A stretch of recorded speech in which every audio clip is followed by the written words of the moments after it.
Écoutez cet échange étrange entre le Dr Watson et Sherlock Holmes, dans le premier épisode où ils font connaissance.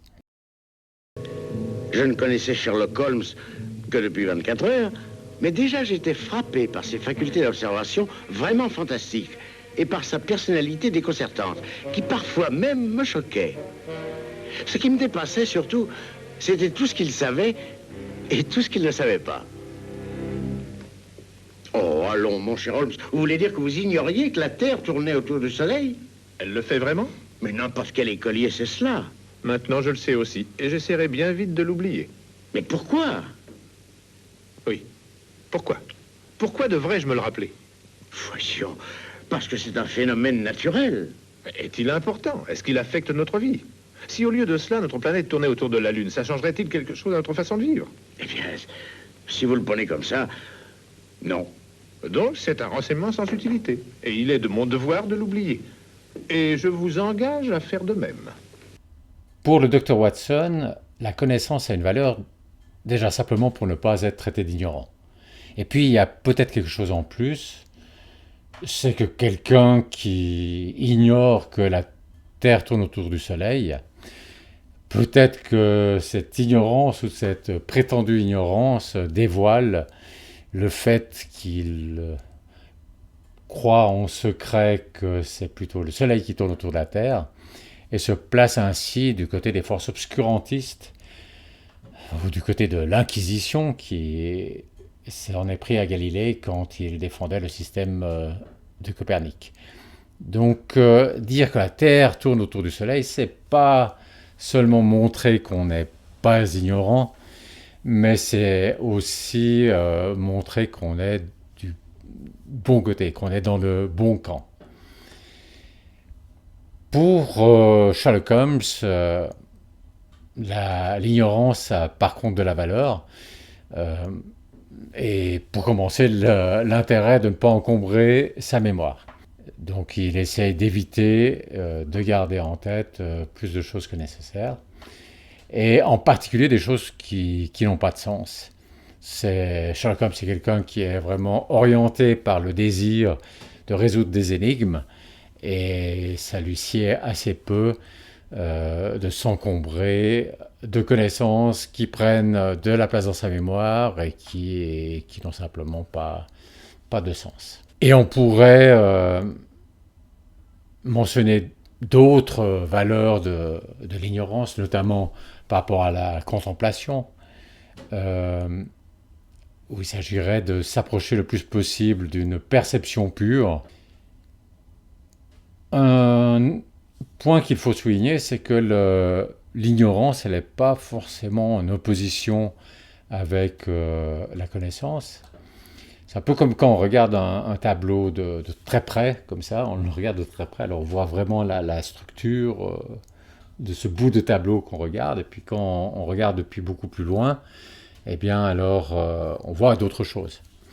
Et là, quand on examine le lien entre l'ignorance et la connaissance, quand on regarde de très près comme ça, on voit surtout l'opposition entre les deux. Mais si on prend un peu de recul, on voit qu'il peut aussi y avoir une dimension de synergie entre les deux. Et premièrement, ça peut être deux temps complémentaires d'une même approche. Un peu comme quand vous faites, par exemple, vous exercez pour la course, vous faites du sport, eh bien ces exercices, cet entraînement sont utiles, mais les périodes de repos, elles sont aussi utiles. Et je pense que de la même façon que de regarder de temps en temps un peu loin quand on lit, ça peut être bon pour les yeux, ça me paraît aussi une hygiène très utile de parfois je simplement contempler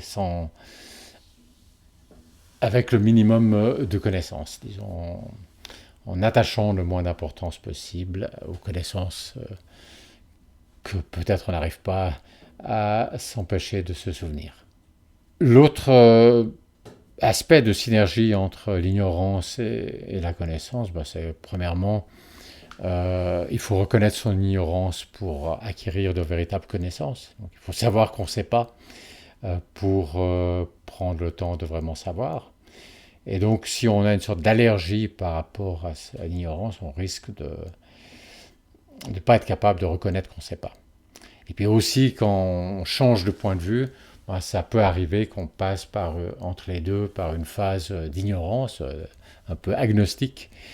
Et, et là, de nouveau, si on est allergique à l'ignorance, on risque de ne pas pouvoir faire ce passage d'un point de vue à l'autre. Un point qui me paraît important aussi, c'est d'éviter juste cette connaissance superficielle. Et c'est assez en rapport avec la connaissance qui vise simplement à ce qu'on ne puisse pas vous dire que vous êtes ignorant. Donc voilà, vous allez apprendre ceci, cela, juste pour qu'on ne puisse pas dire que vous ne le savez pas. One Sunday, all the kids were all walking in little parties with their fathers in the woods. And the next Monday we were playing in a field. And the kid said to me, "Say, what's that bird? What's the name of it? Do you know the name of that bird?" I says, "I haven't the slightest idea." He said, "Well, it's a brown-throated thrush." He says, "Your father doesn't teach you anything." But my father had already taught me about the names of birds. When you know all the names in every language of that bird, you know nothing, but absolutely nothing about the bird. Then we would go on and talk about the pecking and the feathers. Un autre point, c'est que si vous êtes ignorant sur un sujet et puis que quelqu'un vous transmet la connaissance et que vous avez ensuite la connaissance, vous avez finalement échangé votre ignorance sur ce sujet contre une connaissance et vous n'avez pas tiré le meilleur parti maximum, disons, de cette ignorance. Parce que dans le passage de l'ignorance à la connaissance, vous auriez pu vivre une expérience de découvrir une connaissance. Et par exemple, c'est dommage quand on dit aux enfants que les étoiles bougent, par exemple, eh bien, on leur ôte la possibilité de découvrir par eux-mêmes, en regardant le ciel, de découvrir que les étoiles bougent et peut-être ensuite de se demander mais comment elles bougent, quelle est leur trajectoire. Et puis une dernière synergie. Là, je vais rajouter un petit peu de bois. Je vois qu'il s'éteint. Mon feu s'éteint. Une dernière synergie, c'est que j'imagine qu'assez souvent, lorsqu'il attire les chercheurs, ce qui les fait s'amener aux confins des connaissances, c'est justement de se trouver à un endroit où il y a du mystère. Parce qu'on sait tout, là, il y a des tas de connaissances, et puis, comme vous voulez découvrir des terres vierges, eh bien, vous avez envie peut-être d'aller au point où il y a du mystère, où il y a des choses qu'on ne sait pas. Et peut-être que vous allez résoudre ces mystères, comprendre ces mystères, et puis après, ça fait étendre le domaine du champ des connaissances, mais je peux imaginer que ce champ des connaissances est parfois étendu par certains qui ne cherchaient pas prioritairement à étendre le champ des connaissances, mais surtout à se trouver sur cette périphérie où il y a du mystère. Un point qui est aussi intéressant, c'est que plus vous avez de connaissances, si vous n'êtes pas trop obtus, plus aussi vous aurez d'ignorance. L'image qu'on utilise souvent, c'est d'avoir comme ça le cercle des connaissances, et puis ce cercle il s'accroît, mais quand il s'accroît, le périmètre il s'accroît aussi. Donc le périmètre, c'est la frontière de notre ignorance. J'aimerais maintenant me ramener vraiment à la question qui intrigue Watson par rapport à Sherlock Holmes, sur la question spécifique de la Terre qui tourne autour du Soleil. Est-ce que Sherlock Holmes devrait, en fait, est-ce qu'il a tort de ne pas s'intéresser au fait que la Terre tourne autour du Soleil plutôt que le Soleil tourne autour de la Terre? Et ça dépend un peu ce que cherche à faire ce que sont les préférences, ce que sont les objectifs de Sherlock Holmes.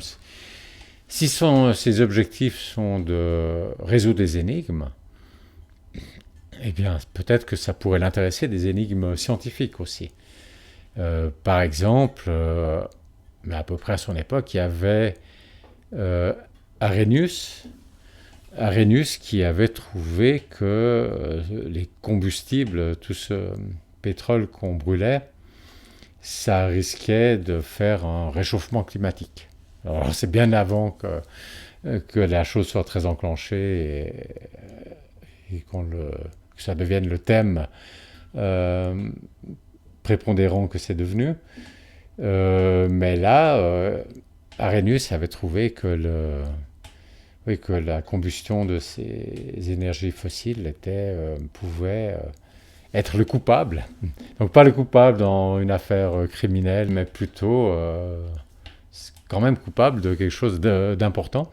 Et donc ce genre d'énigme pourrait aussi intéresser Sherlock Holmes. Mais bon, on peut dire il y a différents types d'énigmes, et puis bon, lui il se spécialise dans les énigmes criminelles, et donc il n'a pas besoin il va pas s'occuper du changement climatique ou de choses comme ça. Donc ceci l'intéresse moins, d'autant plus que là j'ai pris l'exemple du changement climatique, mais c'est pas directement lié à la question que j'essaie de traiter maintenant, l'intérêt de savoir que la Terre tourne autour du Soleil.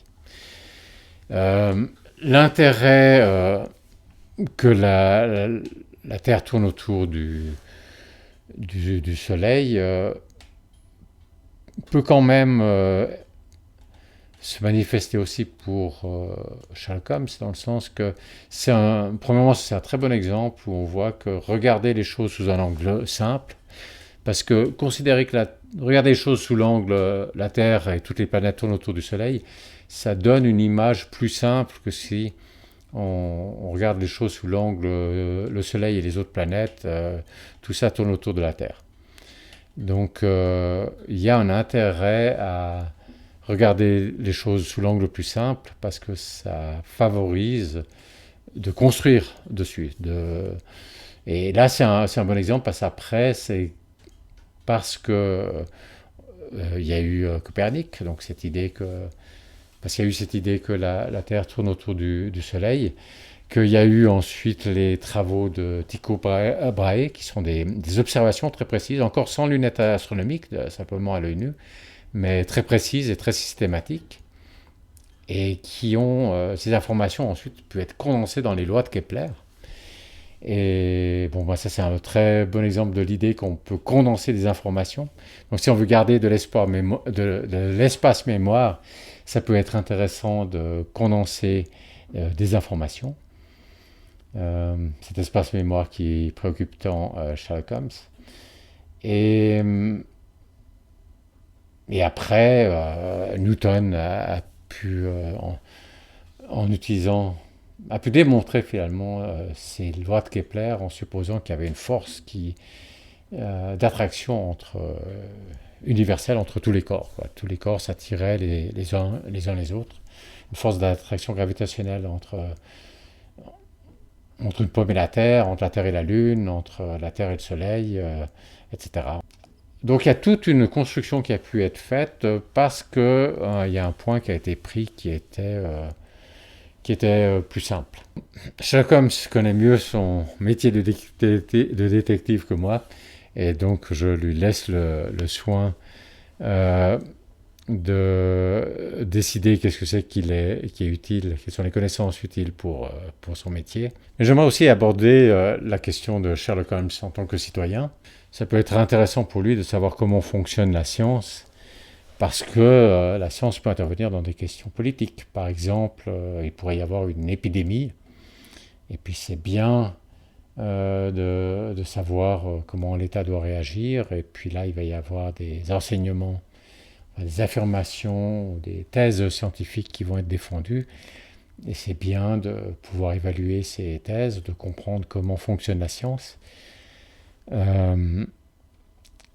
Donc Donc voilà une raison supplémentaire pour laquelle, en tant que citoyen, peut-être pas en tant que détective, mais au moins en tant que citoyen, Sherlock Holmes pourrait s'intéresser à la science. Donc j'ai fait un plaidoyer ici pour la science. C'est pas très étonnant dans une chaîne de vulgarisation, mais ça va être une chaîne de vulgarisation un petit peu spéciale. Parce que d'habitude, ben, ce qu'on essaye surtout, c'est de vous dire, voilà, il y a ces connaissances, et c'est la valeur ajoutée qu'apporte la chaîne de vulgarisation, c'est ces connaissances. Alors ces connaissances, elles peuvent être utiles, elles peuvent au moins être utiles pour que vous n'ayez pas l'air d'être ignorant, ou bien elles peuvent, euh, elles peuvent être cool. Il y a des trucs, des connaissances sur des sujets qui sont cool. Mais les vidéos euh, qui présentent la science ont généralement, ces vidéos de vulgarisation ont généralement comme objectif de transmettre des connaissances. Or, ben vous avez compris, après le plaidoyer que j'ai fait pour la valeur de l'ignorance, euh, je- cette chaîne de vulgarisation, son objectif, ça va pas être tellement de transmettre des connaissances, quoique la chose pourra probablement pas être évitée, mais plutôt de montrer comment on peut penser. C'est pour ça que cette chaîne s'appelle Penser comme. Alors ça pourrait être penser comme Sherlock Holmes, mais ça peut être aussi penser comme un physicien, ou penser comme un économiste, ou penser comme un mathématicien.